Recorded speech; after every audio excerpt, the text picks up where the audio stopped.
Hi, everyone. My name is Alberto Garcia. I am the managing partner of AILSA Capital, a real estate private equity firm based in Miami, Florida. Today, I'm going to interview Jordan Socaransky. Mr. Socaransky is a principal and portfolio manager of Westport Capital Partners. We will be talking about the current home builder land fund of Westport Partners. As we will see in the interview, Westport is in the home builder land inventory solutions business, which basically means that they are the master developer that prepares the land to be sold to the home builders so that they can begin construction after that. This is without a doubt one of the most exciting opportunities in real estate right now. We at AILSA Capital really like our investment in this space, which is very consistent with our goal to create superior risk-adjusted returns.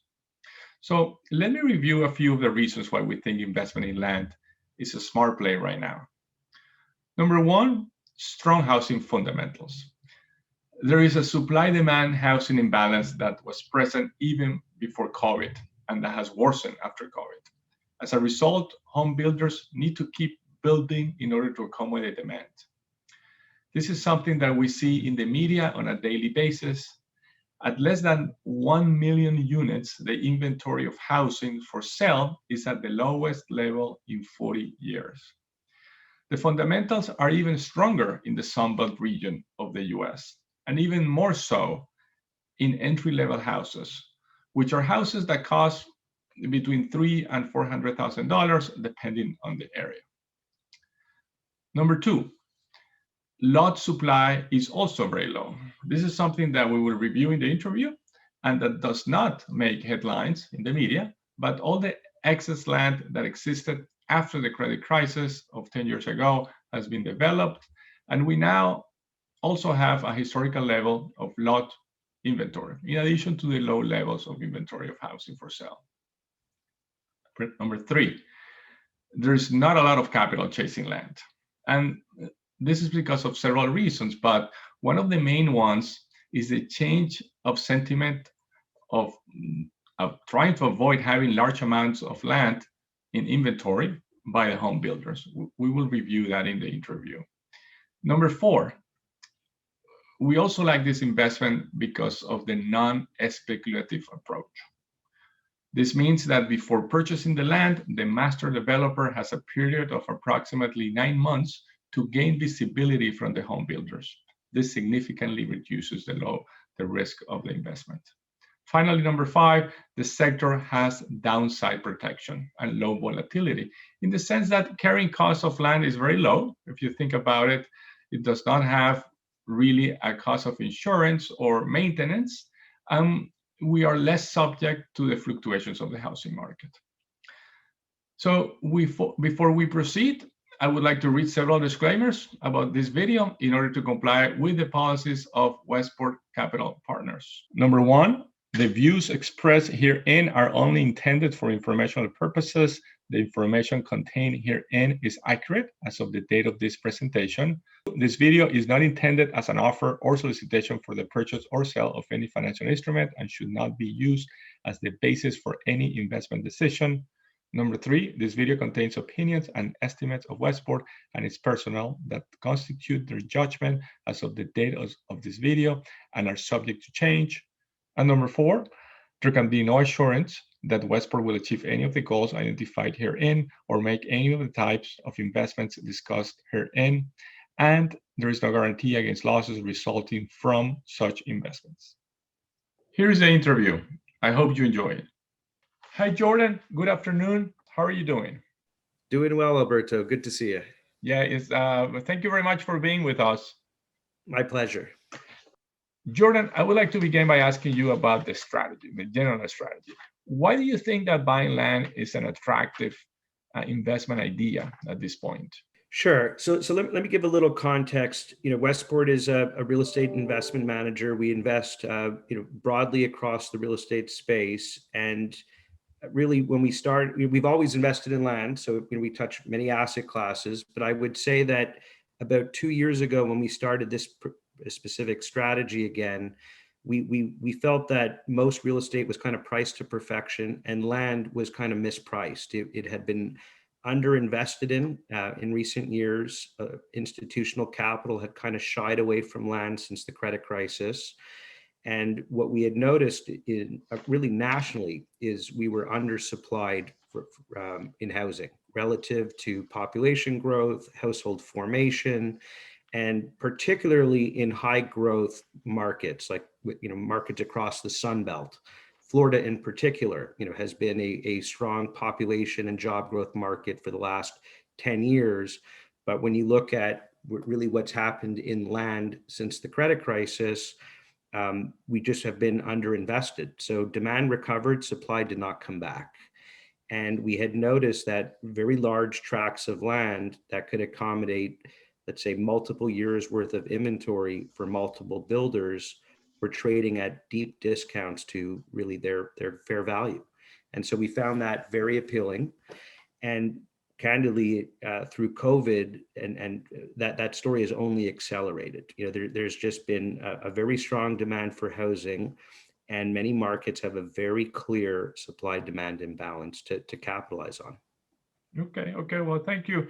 And if we talk about the sentiment of the home builders regarding holding lots in inventory, has that changed, and why? So that's another theme that's interesting to layer it on top of the opportunity in land today. Coming out of the credit crisis, the real buyers of land were the builders themselves because they had to replenish their land banks. In the last, let's say, 3 or 4 years, Wall Street has pushed builders to start to think of land like other building materials, to think of their business as a supply chain, and to really take down lots on a just-in-time basis, not to be a big land bank. And so the builders that have adopted a land light strategy are showing improvements in return on asset, return on equity, and as a result, they're trading at higher multiples. And you really see that playing out across all the public home builders.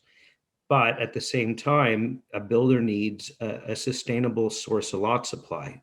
They're in the business of going out of business. And so it's a balancing act between being land light versus, again, making sure you have a sustainable market opportunity.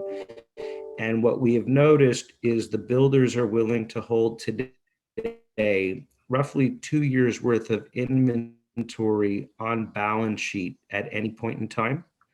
And that's a notable statistic in the sense that if we could create parcels that are bite-sized in that fashion, you have a very strong demand because, again, the markets are undersupplied. To give you just some quick statistics, in Florida, you've seen, let's say, year over year in certain markets like Orlando, supply contract by about 20%. Demand is very robust. You're talking about supply of lots. Supply of lots. So you've seen, we all read about home price appreciation and home sales being up, but the land, is greatly contracting in these markets. Okay. Maybe to put this statistic in better perspective, a healthy market needs roughly 24 to 30 months of supply to keep up with demand, because that's the time it takes to take a raw piece of land and make it ready for home building. That's, again, why the builders are willing to hold roughly 2 years worth of inventory on balance sheet, because any less than that, they could face some disruption risk. Many of the markets in Florida today have 12 to 16 months of inventory, well below normalized levels. In the past, before the sentiment in Wall Street changed to reward less inventory, what was the normal inventory that the home builders would hold? It really varied by builders, but it could have been, double the exposure. Oh, okay. 4 or 5 years. Okay, so significant. You're gonna depend on the housing market for demand for lots. What is your assessment that the current demand will continue in the next few years? So again, it's hard to have a broad national perspective. Real estate's very much a local business, and you have to drill down, as granular as you can to the zip code level, right? And so we're very focused on markets where the data is very clear that there's a supply issue, meaning we're undersupplied, and you have evidence of continued population and job growth. Those are the key demand drivers. The only thing that's really national is interest rates, right? We know the interest rate environment, and interest rates are still very attractive, and candidly, I think we're still below where they were pre-pandemic, so there's room Yeah. there. So that's national, right? But jobs and population are local, and we are seeing on a national basis people migrating from high cost markets to lower cost markets. Affordability is a key issue. So we're more bullish in housing in markets where housing is affordable today, and we think there's room for growth. Because there are cost pressures as well. One other variable that's national is lumber pricing, right? There's cost pressure on a national basis, but in markets that, again, are affordable, there is a very strong outlook for housing. So, Jordan, if we consider all these factors that we have discussed, why is Westport in a unique situation to take advantage of this? Again, we have a national view of real estate opportunities, but as it relates to land, we're very focused in the Sun Belt markets, and particularly in Florida, because it meets all our investment criteria. And we have a very long track record investing in Florida land. We have great relationships with builders. We have a very strong team on the ground in key markets. And so when we think of any type of real estate investment, you have to have a few key factors for success. One, you have to have the right market environment, which we think we have in let's say, Central Florida. Two, you have to have a cost basis, advantage or opportunity, because you want to have a profit margin and protect your downside. Three, you want the ability to execute. You want to have an edge, right? And so I could say Westport as a team has controlled over 15,000 lots across the state of Florida. We've transacted with many national, regional, and accomplished local builders. We've controlled over 11 master plan communities. And so we have, a depth of experience planning master plan communities and selling inventory to home builders. And again, this is not land speculation. We're in the home builder inventory solutions business. So we want the market knowledge to pick the right locations. We want the builder relationships to have demand visibility. And we feel very comfortable in our ability to execute again, across the Sun Belt and particularly in Florida. I think it's very important to understand why it is not land speculation. So when you close the transaction, when you complete the transaction and you buy the land, how sure are you that there is a likely buyer at the other end? Okay, so let's talk in terms of market selection and site selection to start. So first of all, we're not speculating on growth areas. We're also not looking at second home or retirement type product. It may be a component to a master plan, but that's not what gets us excited. We're really focused on key job markets across the state where you have diverse employers, you have good household incomes, you're seeing continued household formation growth, and again, you have affordability. And so markets like Orlando or Tampa or Jacksonville are very exciting to us because they have those attributes.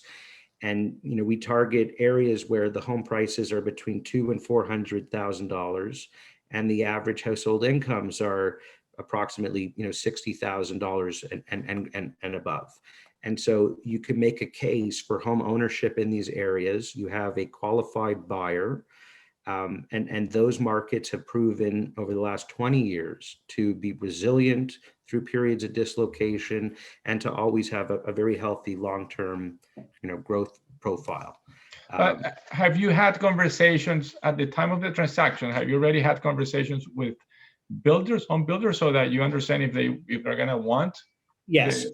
So let me get to that. The second was site selection, which is, again, we want to pick locations that we think are in the path of growth. You see active builders successfully surrounding these sites, so they're proven areas. We want to be near the key motorway or key demand drivers in a market. And again, I could show you on an aerial in all of our target areas, you have active builder representation. So we want to make sure all the builders are present in a market and there's depth of market. And then what I find very comfortable in land transacting is you have a 3 or 4 month diligence period to make sure that you could get your permits and approvals, that the site doesn't have any environmental issues, that you could execute. And then in that time period, you could also start to survey the market and speak to builders. And then candidly, another discipline is once you waive your due diligence, you only close when you have an approved site plan. And that could be another 4 or 6 months of time before you really put capital at risk. So call it in a 6 to 10 month time period, you should be able to prove up demand visibility. And that's really been our discipline historically. And the price is fixed during that period. So we in our due diligence, we will price out the cost to deliver the infrastructure, the timeline to deliver the infrastructure, how we will finance the delivery of the infrastructure, and we have pretty precise estimates. And again, we're not going vertical, we're not building homes, we're not taking on complex construction. Our responsibilities as a master developer are typically to deliver what we call a spine road, which is really an arterial road that runs through the property. And then we deliver utilities along the road. And then what we sell to home builders are subdivisions. And then within the subdivision, they're responsible for completing their lots, getting to grading.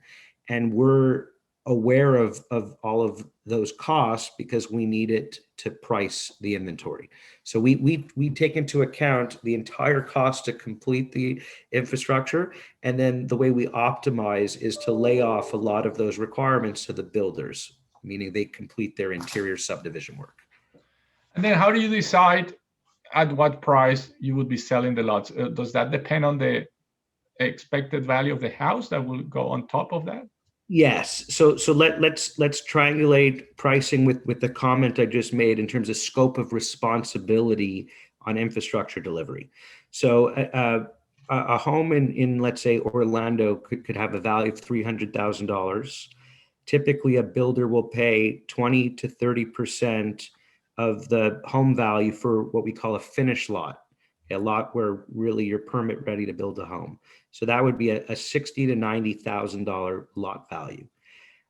In a quick case study, we just acquired about 18 months ago 1,400 acres in South Orlando, and we had it approved for 4,000 home sites. And we understood the cost to get to a finished lot, which would be about $30,000.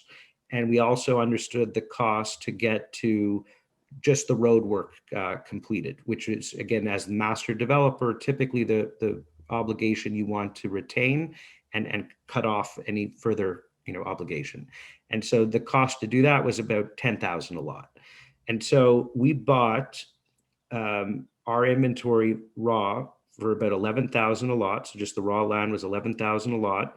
After completing the spine road, we'll be in for $20,000 a lot. And we are selling to the builders for $40,000. So we're getting a 50% profit margin. The builders then have to go and put another $20,000 a lot in to complete, right? As I said, it was 30 in total. Mm-hmm. So they picked up some of that $20,000 worth of completion costs. So their full invested basis is $60,000 a lot. Okay. That's the math. And that would be 20%, of 300,000 estimated value of the house. Exactly. So I was going to recap. They pay $40,000 to us for what's called a subdivision ready lot.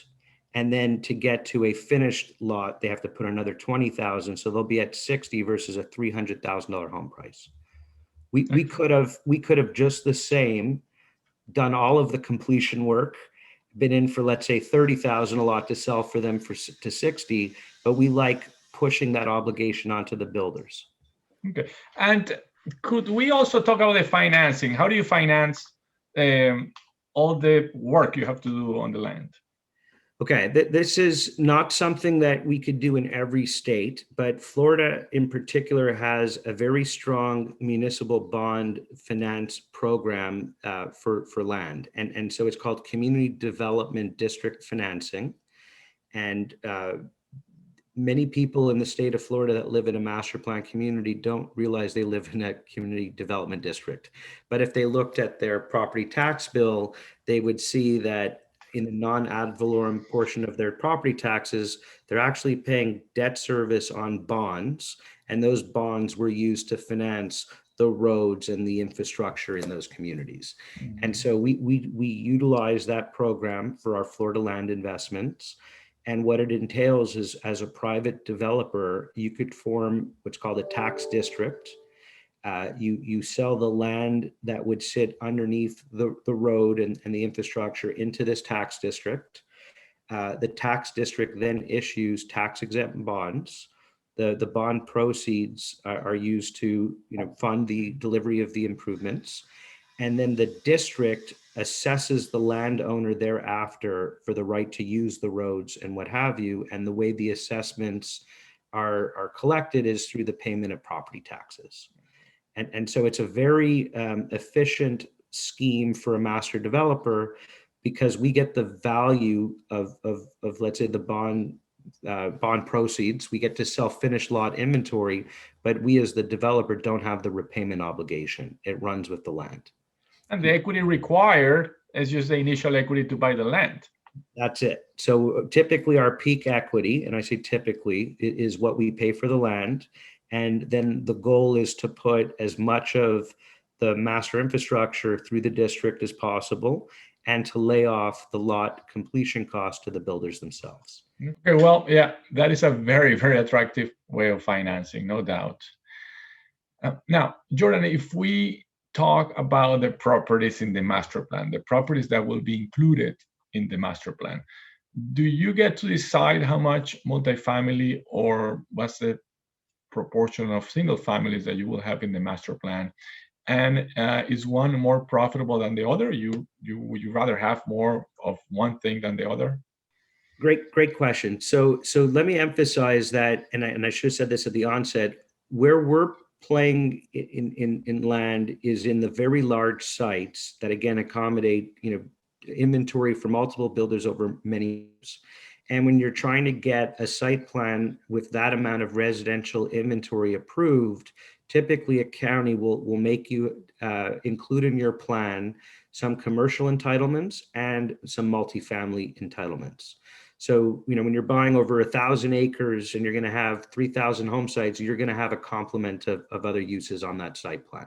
Okay. From an underwriting perspective, we are very much weighted towards the residential inventory, because we're in the home builder inventory solutions business.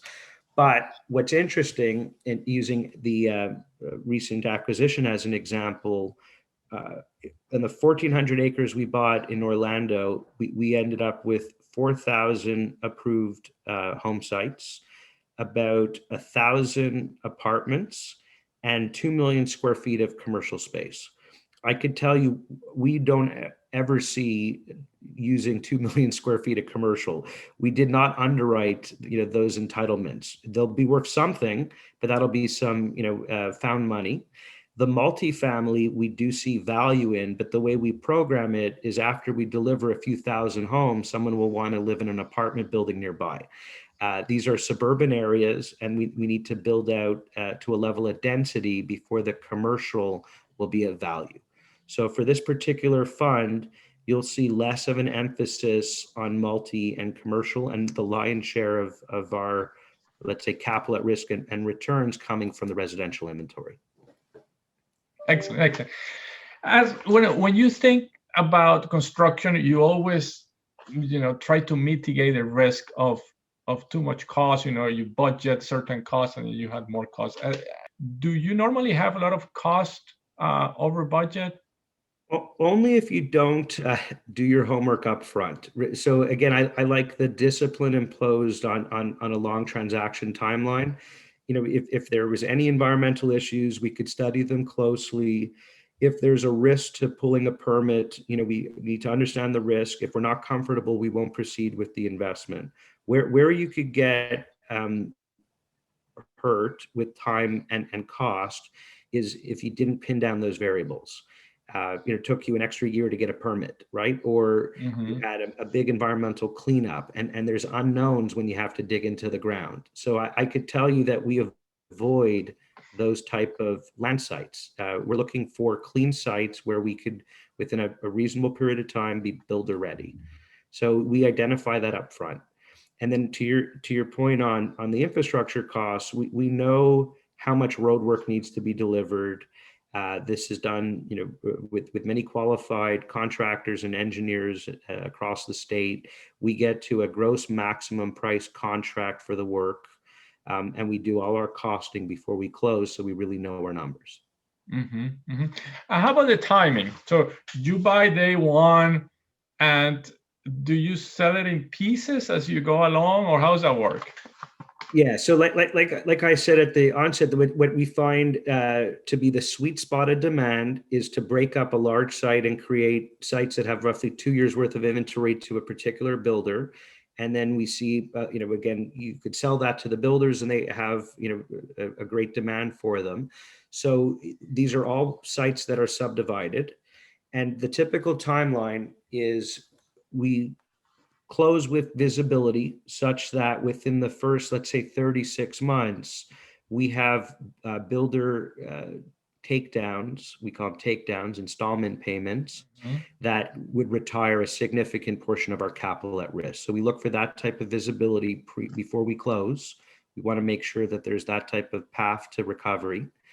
And maybe to explain, a typical builder will put up let's say a 10% deposit and then take a third of their inventory every 12 months or so. And so if you get multiple builders going concurrently and you could start delivering, let's say 12 months after you close on a site, because you do have to get some road work done, et cetera, within 36 months, you could have installment sales that retire a significant amount of your capital. And that's the discipline we take to each underwrite. And we look for that. Okay, so the rest would be profit, but in a span of 3-4 years, the goal is to get the money back. Correct. Okay, well, thank you. Jordan, thank you very much for your time. This has been very informative, and I really appreciate the time. My pleasure. Thank you for the opportunity. Thank you. Thank you very much for your time. I hope you enjoy the interview.